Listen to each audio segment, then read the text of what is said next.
성경 말씀 보겠습니다. 창세기 26장 1절에서 11절까지의 말씀입니다. 우리 같이 읽겠습니다. 아브라함 때에 첫 흉년이 들었더니 그 땅에 또 흉년이 들매 이삭이 그랄로 가서 블레셋 왕 아비멜렉에게 이르렀더니 여호와께서 이삭에게 나타나 이르시되 애굽으로 내려가지 말고 내가 내게 지시하는 땅에 거주하라. 이 땅에 거류하면 내가 너와 함께 있어 내게 복을 주고 내가 이 모든 땅을 너와 내 자손에게 주리라.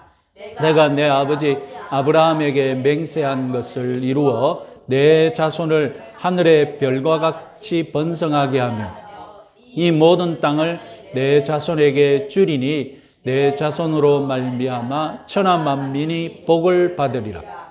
이는 아브라함이 내 말을 순종하고 내 명령과 내 계명과 내 율례와 내 법도를 지켰음이라 하시니라.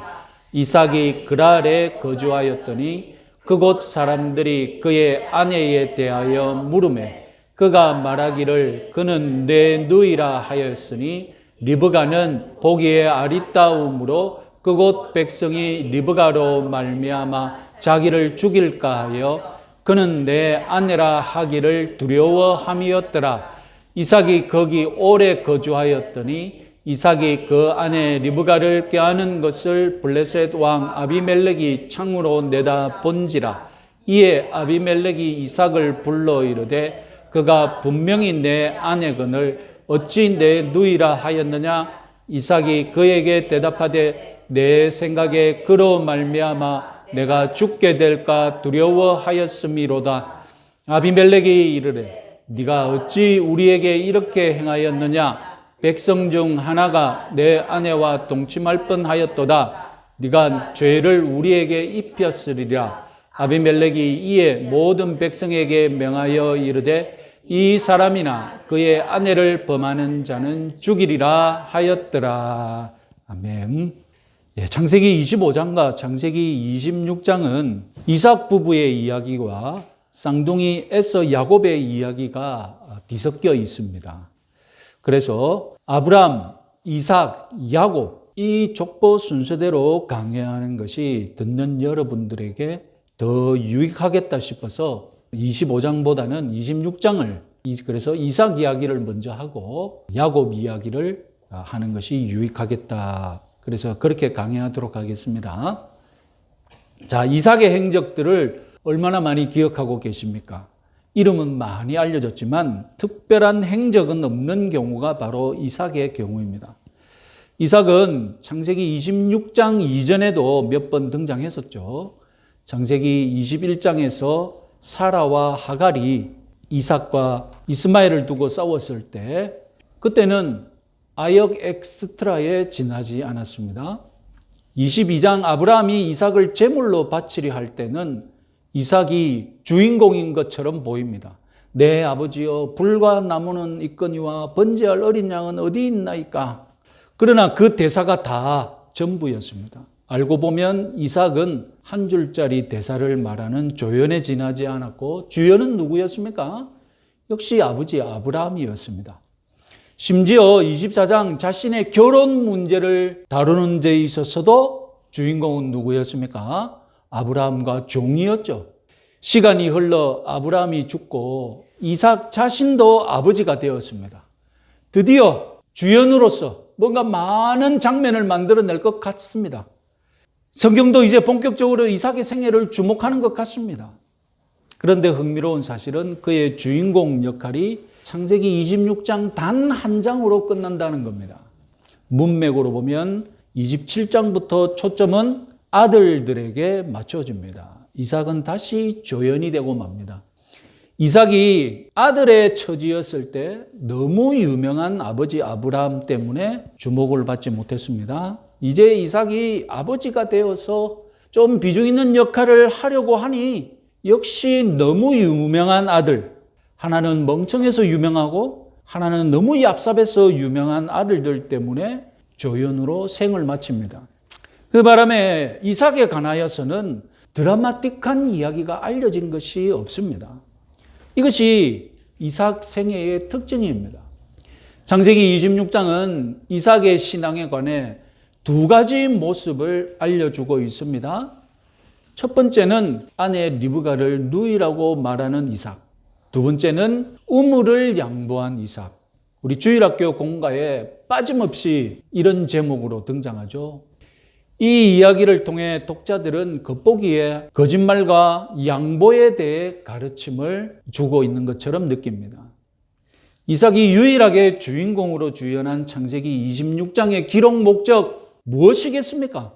정말로 거짓말과 양보를 가르치는 것이 이삭의 생애가 주는 목적일까요?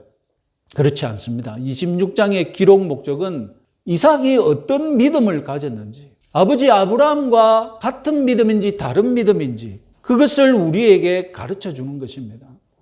창세기 26장 단 한 장만으로도 이삭의 믿음을 충분히 보여줄 수 있다는 것이 성경의 입장입니다. 그래서 우리는 오늘 26장의 첫 번째 이야기를 강의해 보겠습니다. 자, 먼저 26장 이전의 이삭을 잠시 정리해 보겠습니다. 이삭은 아브라함의 믿음이 성숙했을 그때 이삭이 자라나면서 아브라함의 믿음을 전수받았음을 우리는 충분히 유추해 볼 수 있습니다.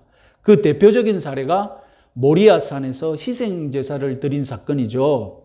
우리는 창세기 22장을 강해할 때에 성경은 침묵하고 있지만 이삭은 그때 어떤 자세를 취했을까 한번 생각해 본 적이 있었죠. 기억나십니까? 모리아산에서 희생제사를 드릴 때 이삭의 협조가 없이는 불가능했다라고 우리가 합리적으로 생각해 보았지 않습니까? 여호와 이레의 믿음, 아브라함뿐만 아니라 이삭도 거기서 생생하게 체험했었고, 그래서 믿음의 가장 아브라함에게서 살아있는 믿음의 교육을 받고 자랐던 것입니다. 그리고 24장 67절 말씀 같이 한번 읽어보겠습니다. 이삭이 리브가를 인도하여 그의 어머니 사라의 장막으로 드리고 그를 맞이하여 아내로 삼고 사랑하였으니 이삭이 그의 어머니를 장례한 후에 위로를 얻었더라. 이삭이 37세 때, 사라가 127세 때 사라가 세상을 떠났습니다. 그리고 이삭이 40세에 리브가와 결혼했습니다. 그리고 이삭이 어머니 사라가 쓰던 장막을 리브가에게 주었습니다. 그리고 마지막 말에 그의 어머니를 장례한 후에 위로를 얻었더라라고 말을 덧붙이고 있습니다. 3년의 공백이 있는데 적어도 이삭은 2년간 어머니가 세상을 떠난 이후로 마음에 깊은 슬픔을 간직하고 있었다는 것입니다. 사라에게 이삭은 말 그대로 기적의 아들이지 않습니까? 얼마나 애지중지 키웠겠습니까? 그래서 사라가 떠난 이후 무려 2년간 리브가가 오기 전까지 어머니를 그리워하며 지냈다는 것입니다. 이런 애정이 깊은 모자지간이었기에 사라에게서도 이삭은 많은 것을 듣고 배웠겠죠. 그래서 아브라함과 사라에게서 각각 부모의 신앙을 잘 물려받았을 것입니다. 자, 25장에서도 간단하게 주목할 사실이 있습니다. 자, 25장 20절에서 26절을 같이 한번 읽어보겠습니다. 이삭은 40세의 리브가를 맞이하여 아내를 삼았으니 이삭이 그의 아내가 임신하지 못함으로 그를 위하여 여호와께 간구하며 여호와께서 그의 간구를 들으셨으므로 그의 아내 리브가가 임신하였더니 그 아들들이 그의 태 속에서 서로 싸우는지라 그가 이르되 이럴 경우에는 내가 어찌할꼬 하고 가서 여호와께 묻자온대 리브가가 그들을 낳을 때에 이삭이 60세더라. 자, 흥미롭게도 이삭이 40세에 결혼한 후 아들을 얻었을 때 나이가 몇 세라고요? 60세입니다. 리브가는 활동적이고 굉장히 건강한 여성이었는데 그럼에도 불구하고 20년간 자녀를 생산하지 못했습니다. 아브라함 부부가 겪은 그 자식 없는 고통을 이삭 부부도 그대로 물려받고 있었던 겁니다. 그런데 자식 없는 고통을 대하는 태도가 달랐습니다. 기억나십니까? 아브라함과 사라는 어떻게 해결했습니까? 대리모 하갈을 들여서 이 문제를 해결하려고 시도를 했었죠. 그래서 무슨 일이 벌어졌습니까? 이스마엘이라는 이 복잡한 문제를 가진 아이가 탄생함으로 그 가정 전체가 불화에 휩싸이고 말았지 않습니까? 이삭도 그 이스마엘과 겪은 경험이 있지 않습니까? 그래서 이삭은 자식 없는 고통을 대하는 태도가 부모와 달랐습니다. 부모에게서 좋은 것도 물려받고 나쁜 것도 다 물려받았겠지만 하여튼 이 자식 없는 고통을 어떻게 극복할 건가? 부모처럼 하지는 않은 거예요. 그럼 어떻게 했습니까? 인간적으로 대리모를 드리는 것이 아니라 하나님께 직접 기도했다는 겁니다. 창세기 전반에 이삭은 수동적인 인물로 등장하죠. 아까 말씀드렸잖아요. 여기저기 조연으로 등장하고 다 등장하는 장면에서는 주인공이 막 시키지 않습니까? 그래서 주인공을 따라가는 그런 장면밖에 되지 않습니다. 이삭은 늘 강요당하는 인물, 그런 입장에서 등장했습니다. 그러나 임신을 위해 기도할 때에는 주도적인 모습입니다. 왜 그렇습니까? 기도하라고 시킬 사람이 없는 거예요. 이미 부모님은 다 떠나고 없어요. 누가 이삭에게 기도하라고 시키겠습니까? 정말로 이삭이 딱 결정을 한 거죠. 이거 하나님께 기도해서 풀어야 되겠다. 이렇게 해서 이삭은 기도 응답으로 아들을 얻었습니다.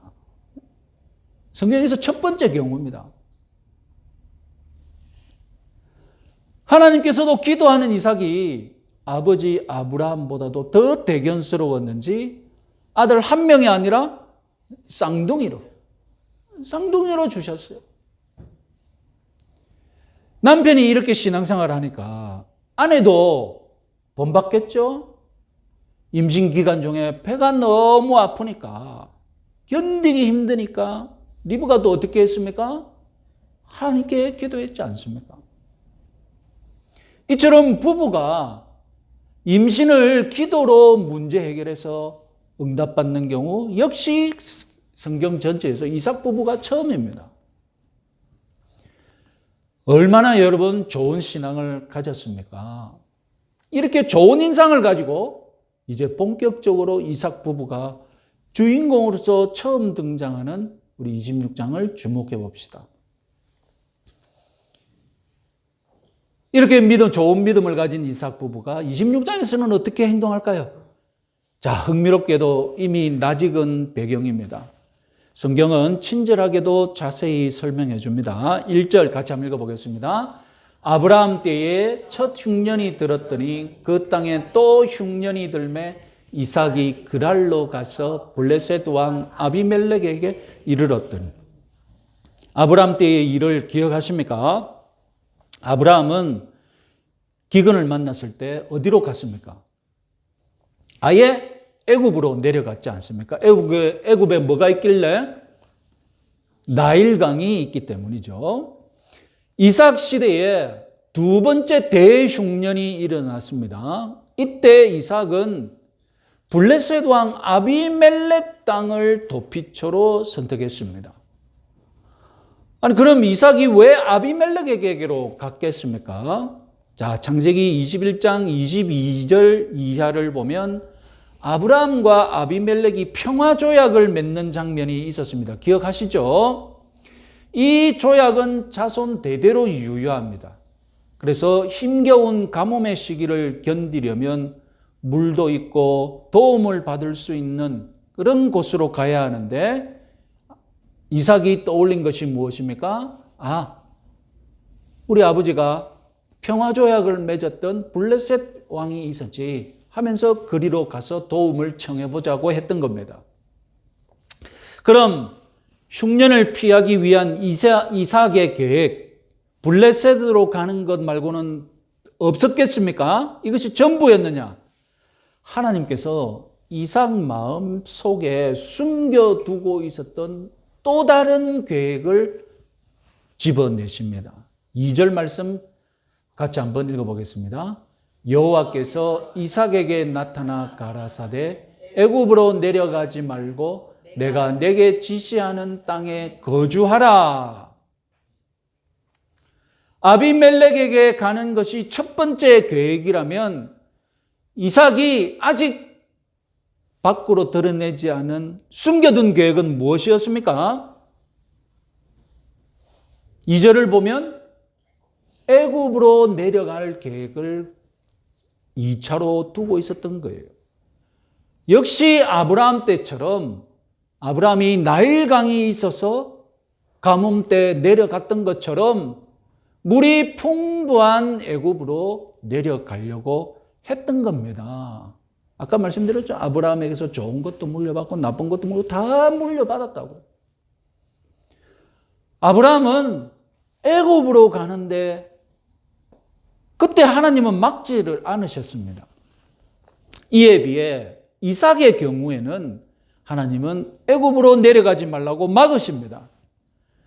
그리고는 공식적으로 하나님과 이삭이 언약을 맺습니다. 아브라함과 맺은 언약 사실상 같은 내용이죠. 그런데 다른 것이 있다면 아브라함이 하나님께 지켜야 할 헌신의 조건이 있었듯이 이삭도 하나님께 지켜야 할 헌신의 조건, 충성의 조건이 있는데 무엇입니까? 3절 같이 한번 읽어보겠습니다. 이 땅에 거류하면 내가 너와 함께 있어 내게 복을 주고 내가 이 모든 땅을 너와 내 자손에게 주리라.